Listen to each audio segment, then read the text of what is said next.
strap in, everyone, because today we're taking a deep dive into something, well, it's going to hit pretty close to home for a lot of you guys, I think. Yeah, definitely. We're diving into The Vulnerable Vessel, A Tale of Strength and Resilience by Conrad Riker. It's a good one. And this book, it's all about, men and how we navigate this whole masculinity thing in today's world.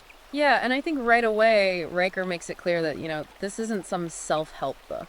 He's not giving out therapy or anything. It's more about just exploring these ideas. Yeah. And he even says, any stories or examples, it's all made up. Fictional, yeah. Just to make a point. That makes sense. Yeah. So, okay, for our deep dive today, let's pull out some of the big ideas here, right? We're talking about masculinity, how society's changing, and how that affects men.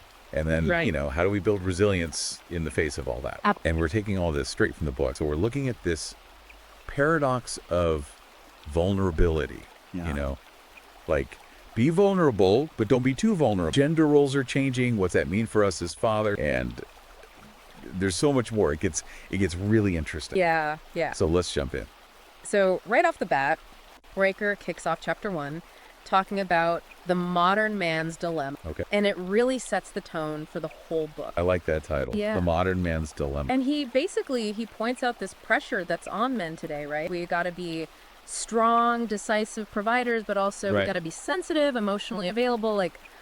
It's a lot. Yeah. It is a lot. And it's like, are you one or the other? Exactly. And trying to balance those two, it's like walking a tightrope, Yeah, it's like you're damned if you do, damned if you don't. Exactly. And Riker, he uses this analogy, and it's okay. He says, a person isn't what he assumes he is. He is what the world considers him to be.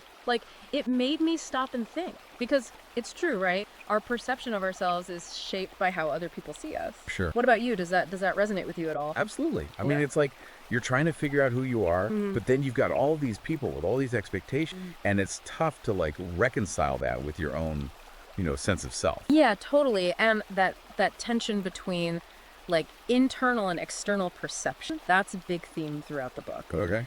And then from there, Riker jumps into this whole toxic masculinity thing in chapter 2. Oh boy. Yeah. But not in the way you might think. Okay. He focuses on the behaviors, the negative ones, like aggression, dominance, suppressing your emotions. Right. But he doesn't just say, oh, that's toxic masculinity, end of story, Okay, so it's more nuanced than that. Way more nuanced. Okay. Yeah, he takes this really fascinating turn in chapter 3, and he starts looking at the history of men's role. He talks about knights, protectors, explorers, inventors, leaders throughout history, right, and how all those roles, they often demanded strength, stoicism, a willingness to take risks. Yeah. It makes you think, right? Maybe some of those traits that today we call toxic were actually necessary back then. Right, it was a different time. Exactly, it was a different time. Yeah. You can't just judge the past by today's standards. Yeah, exactly. But it's a different world. It is. All right, so we've got this pressure on men, this toxic masculinity thing. And then what?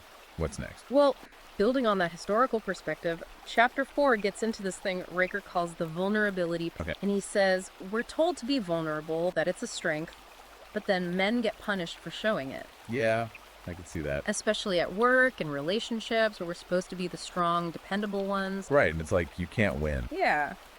You show too much vulnerability, you're weak. But then bottle it all up and you're, emotionally unavailable or whatever. Right. Exactly. So it's a tough spot. And to really drive this point home, he tells a story about his friend Jake. Okay. This guy, Jake, seemed like he had it all. Successful, confident, but underneath, he was struggling with anxiety, self-doubt. Wow. He hid it well, but it was eating him up inside. It's crazy how we can put on these fronts. Yeah, and it shows that vulnerability, it's not weakness, right? It's something we all experience. For sure. Even the guys who seem like they have it all together. Absolutely. So how about you? How do you handle that paradox in your own life? It's a good question. I mean, when is it okay to be vulnerable, and when does it feel like a risk? Right, I guess. It depends. I mean, it's a tough one, and that's exactly what Riker wants us to think about. Yeah. He doesn't give us easy answers, right, but he challenges us to look at our own beliefs about vulnerability and how they might be holding us back. That's a good point. Yeah. Okay, so we've got this pressure, the paradox. Where do we go from here? Well, chapter 5 shifts gears a bit, and he talks about something he believes can really help us navigate all this, developing practical skills. Practical skills. Like hands-on stuff. Yeah. He says mastering tangible skills like woodworking, managing your money, fixing things around the house, even cooking. Right. It not only gives you practical benefits, but it also builds confidence, self-reliance. I like that. Yeah, a sense of agency, especially in a world that can feel chaotic and unpredictable. Totally. It's like you're taking control. Exactly. And those are all skills that can be really valuable. Absolutely. And what's interesting is how Riker connects skill development to resilience. Okay, I can see that. He sees it as building inner strength, like you're capable of handling whatever life throws at you. Right, you can figure things out. It's about taking action, problem solving, creating something with your hands. I like that. Yeah. Which of those skills resonates most with you? Well, And how do you think those skills contribute to your own sense of resilience? That's a good question because I've always been drawn to... It's funny, right? Because thinking about these skills, it's almost like going back to how things used to be when men were expected to be handy and self-sufficient. Right. It's like reclaiming that mastery. Yeah, I can see that. That sense of agency. It's about feeling capable, like you can handle things on your own. Exactly. And that leads us to a chapter that's, well, it's pretty thought-provoking. Okay. Chapter 6, Riker tackles gender equality. Ooh, that's a big one. Yeah, and it's important to remember this is his perspective, but he basically says complete gender equality, it's a fallacy. Whoa, hold on. He's saying it's impossible. That's what he argues, yeah. Why does he say that? He believes men and women were just inherently different biologically. Okay. Different strengths, different weaknesses. Right. And he thinks striving for complete equality, it ignores those differences. And it could actually lead to more problems. Okay, I see where he's going from. He uses examples like physical strength, how we handle risk, even emotional responses. Right. To illustrate his point. It's definitely a different perspective, that's for sure. It is. It's controversial, but it makes you think, right? It does. It really does. About all the complexities of gender roles and expectations. I'd love to hear more about how he builds this argument, actually. Well, that's where we'll pick up in the next part of our deep dive. Okay. We'll explore Riker's views on relationships, decision-making, fatherhood, all that good stuff. Sounds good, and trust me, it gets even more interesting from here. I'm already hooked. This is great. Good one. Can't wait to dive into the rest of the book. So, picking up where we left off with gender equality, Riker's view on that in chapter 6 really kind of sets the stage for how he sees relationships. Okay. And he gets into that in chapter 7, which he calls red pill relationship. Have you heard of that term before? Yeah, I have. It's used a lot online, like in certain communities, to describe, a certain way of looking at dating and relationships. Exactly. And Riker, he seems to agree with some of those ideas. Okay. He's pretty critical of modern dating. He talks about the superficial, the hookup culture, how there aren't really clear roles or expectations anymore. Yeah. And he contrasts that with the way things used to be, more traditional courtship, where men were expected to take the lead, pursue women, provide for them. So he's saying we should go back to that. In a way, yeah. Okay. He believes men should be the ones to initiate, set the pace, lead the relationship. Okay. And he also talks about the importance of building a connection that's deeper, based on shared values, not just, superficial attraction. So it's more than just looks. It's exactly. About like compatibility. Right. And it's interesting, right, because he's pushing back against this idea of complete equality in relationships, saying there should be more defined roles. Yeah, it's definitely a different perspective. It is. It's not what you usually hear. Not in the mainstream, that's for sure. No, not at all. But it's interesting to consider. Definitely. What about you? Do you think those ideas have merit? I mean, I think... Have you seen them play out in your own relationship? Well, it's funny you should ask because from relationships, Riker moves on to decision-making in chapter 8. And he's really big on men being able to make clear, rational decisions. Makes sense. Not letting emotions cloud their judgment. Right. He talks about, recognizing your biases, doing your research before you make big choices. Right. Really thinking through the consequences. Yeah, I've definitely made some impulsive decisions I regret. No, we all have. Yeah. And he uses this example, buying a car. Yeah. Which is something everyone can relate to. For sure. He says, it's so easy to get caught up in the moment, Yeah. make a decision based on emotion. Right. And then later you're like, what was I thinking? Buyer's remorse, big time. Exactly. Yeah. So he stresses taking your time, doing your research, making a logical decision based on your needs and your budget. That's good advice. And it applies to more than just buying a car, right? Oh, absolutely. It could be anything. Career choices, investments, big life decisions. Exactly. Thinking back on your own life, what are some big decisions you've had to make Would you say you approach them rationally, or were emotions? Well, there was this one time. So, from individual decision-making, Riker then shifts to a broader perspective in Chapter 9. Okay. And this is a big one, fatherhood. Okay. He sees it as absolutely essential, not just for raising kids, but for, like, the stability of society as a whole. That's an interesting take. Yeah, you don't hear that too often these days. Oh, you don't? He emphasizes the positive impacts of involved fathers. Like what? Less stress for the fathers themselves, stronger family units, and most importantly, passing on positive values to the next generation. That's huge. He argues that fathers, they have a unique role. They provide guidance, discipline, a strong male role model. It's about legacy. Yeah. Leaving a positive impact. Exactly. What about you? What kind of legacy do you hope to leave?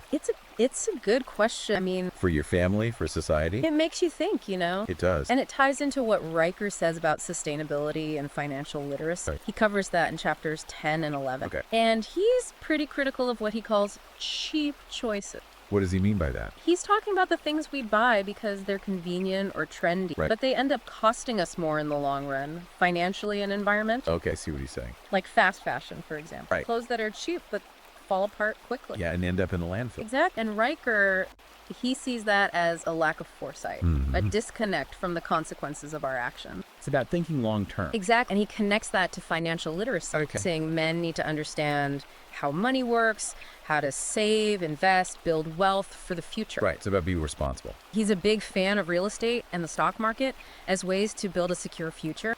So it's about taking a more responsible approach Yeah, to our finances, to our impact on the planet. absolutely. And that all ties into his bigger message about resilience, which he really dives into in chapter 12. Okay. And for him, resilience, it's not just about being tough. Right. It's about having the inner strength to overcome setbacks, deal with stress. Right, and keep moving forward. Exactly. Keep pushing towards your goals. But how do you actually build that kind of resilience? Well, that's where we'll delve into the next part of our deep dive. So we're talking resilient. You know, it's one thing to say be more resilient, Right. but how do you actually do that? What does Riker say? Well, in chapter 12, he gives some pretty concrete strategy. Okay. He talks about physical fitness, and not just for looks. Right. It's about feeling strong, capable. Okay. You know, like you can handle yourself. Yeah. He connects it to self-esteem, discipline, Okay. even that primal instinct to protect, to provide. I can see that. Yeah. When you're physically strong, you tend to feel mentally and emotionally stronger too. Exactly. Like you can take on anything. And he goes beyond just physical strength. He Yeah. gets into mental toughness. Okay. Describes it as this combination of thoughts, actions, behaviors that let you overcome fear, face challenges head on. So it's about having that inner strength Yeah. to keep going when things get tough. Exactly. But is that something you're just born with, or can you actually develop it? That's a good question. Riker believes it's a skill you can build. Okay. He even talks about neuroplasticity. You're a what? Plasticity.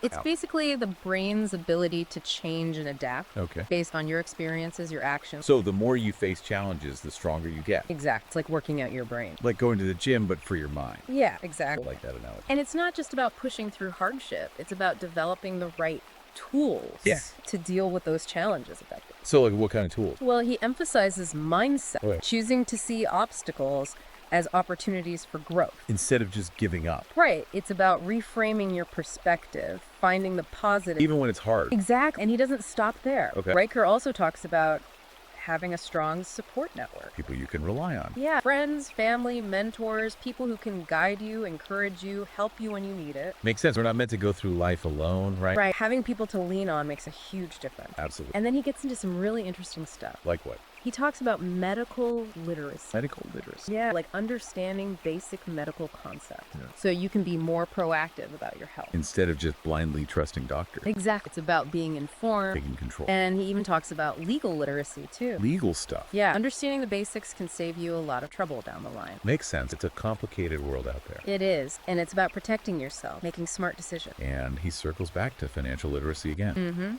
It's a big theme for him. Yeah, seems like it. He wants men to be financially secure. Provide for their family, build a future. Exactly. He talks about managing debt, investing wisely, planning for retirement. It's like he's giving us this roadmap, Yeah, for how to take control of our lives. on every level. Physical, mental, emotional, financial. Yeah, I like that. And he wraps it all up with this message about building a legacy. Leaving something behind. More than just personal success, it's about making a positive impact. On the world, on future generations. Exactly. And he reminds us resilience isn't about avoiding hardship. It's about having the tools to navigate it. To come out stronger on the other side. Exactly. Man, this has been a really eye-opening deep dive. It's a good one. This book, The Vulnerable Vessel, it really makes you think differently about masculinity. It challenges a lot of assumptions. It does, and it gives you this vision for how men can actually thrive. In today's world, with all its complexity. What about you? What resonated most with you? I think for me, it's the focus on building resilience on all those levels we talked about. Physical, mental, emotional, financial. It's about taking ownership. Yeah, developing those essential. Creating a legacy that matters. Absolutely. And if you want to explore these ideas further,